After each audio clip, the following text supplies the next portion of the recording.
যে নারী প্রতিদিন সকালে ঘর ঝাড়ু দেওয়ার আগে দুইটি কাজ করবে ওই নারীর কপাল খুলে যাবে।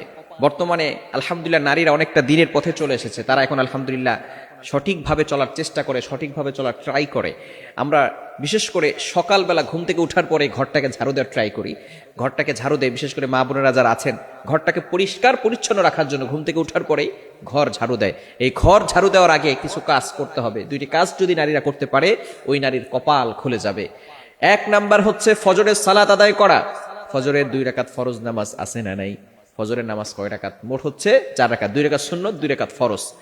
নবীজি সাল্লাল্লাহু আলাইহি সাল্লাম জানিয়ে দিয়েছেন সহিহ মুসলিম শরীফের হাদিস, যে ব্যক্তি ফজরের 2 রাকাত ফজরের নামাজ আদায় করবে আল্লাহ পাক রব্বুল আলামিন তাকে জিম্মায় নিয়ে নেবেন।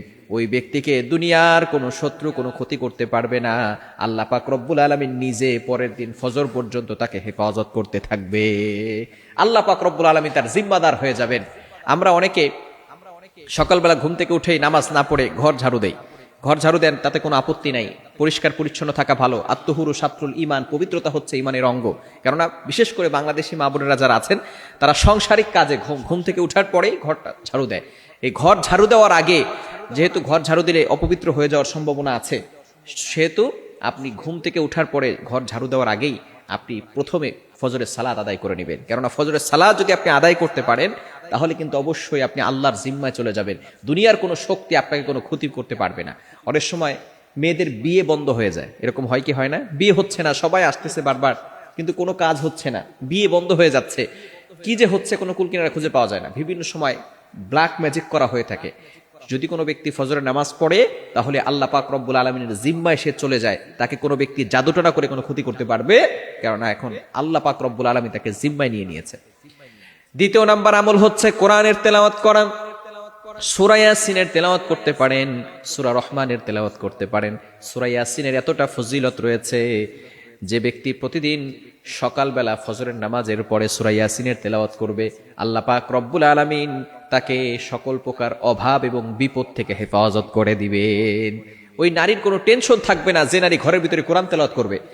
আগের যুগে যে সমস্ত নারীরা ছিল, যে সমস্ত মহিলারা ছিল, তারা ঘুম থেকে ওঠার পরে অল্প হলেও কোরআন তেলাওয়াত করতেন। কিন্তু বর্তমানে আমাদের এমন একটা সমাজ চলে এসেছে যে নারীরা, বিশেষ করে এই ছোট্ট ছোট যে সমস্ত মেয়েরা আছে, কলেজে পড়ে, ইউনিভার্সিটিতে পড়ে, আরো ছোট যারা আছে, এরা দেখা যাচ্ছে ঘুমাই রাত 12টা-1টার সময় আর সকালবেলা উঠে 10টার সময়। এরকম কিছু নারী আছে না নাই? খবরদার, এটা করা যাবে না। সকালবেলা ঘুম থেকে উঠার পরেই আপনি নামাজ করবেন, এরপরে কোরআন তেলাওয়াত করবেন। সূরা ইয়াসিনের অনেক ফজিলত রয়েছে। সূরা ইয়াসিন যদি কোনো ব্যক্তি পড়ে, একবার পড়লে 10 বার কোরআন খতম করলে যে সওয়াব হয়, আল্লাহ পাক রব্বুল আলামিন সেই সওয়াব তার আমলনামায় দিয়ে দিবে। বলেন সুবহানাল্লাহ। কেন চিন্তা আপনি কল্পনা করতে পারছেন? শুধু তাই নয়, যে ব্যক্তি সকালবেলা সূরা ইয়াসিন পড়বে আল্লাহ পাক রব্বুল আলামিন তাকে বিপদ আপদ থেকে হেফাজত করবেন। আল্লাহ পাক রব্বুল আলামিন তাকে অভাব থেকে হেফাজত করবেন। আমরা বর্তমানে রিজিকের জন্য টেনশন করতেছি, দুশ্চিন্তা আল্লাহ পাক রব্বুল আলামিন দূর করে দিবেন, টেনশন দূর করে দিবেন। ফার্স্ট্রেটেড পিপল যে সমস্ত নারীরা আছে, ভালো করে শুনেন, ফজরের নামাজের পরে আপনি সূরা ইয়াসিনের তেলাওয়াত করেন, আল্লাহ পাক রব্বুল আলামিন দুশ্চিন্তা মুক্ত করে দিবেন। দুশ্চিন্তা আপনার থাকবে না, টেনশন থাকবে না, অভাব আপনার জীবনে থাকবে না। আল্লাহ পাক রব্বুল আলামিন বিপদ আপদ থেকে, প্রটেক্ট ফ্রম অল অ্যাক্সিডেন্ট, সকল বিপদ আপদ থেকে হেফাজত করবেন। এজন্য অবশ্যই আমরা ঘুম থেকে উঠার পরে, আবার অনেক সময় দেখা যাচ্ছে ঘুম থেকে উঠতে উঠতে একটু লেট হয়ে যায়। এটা যদি প্রতিদিন হয় তাহলে কিন্তু গুনাহ হবে।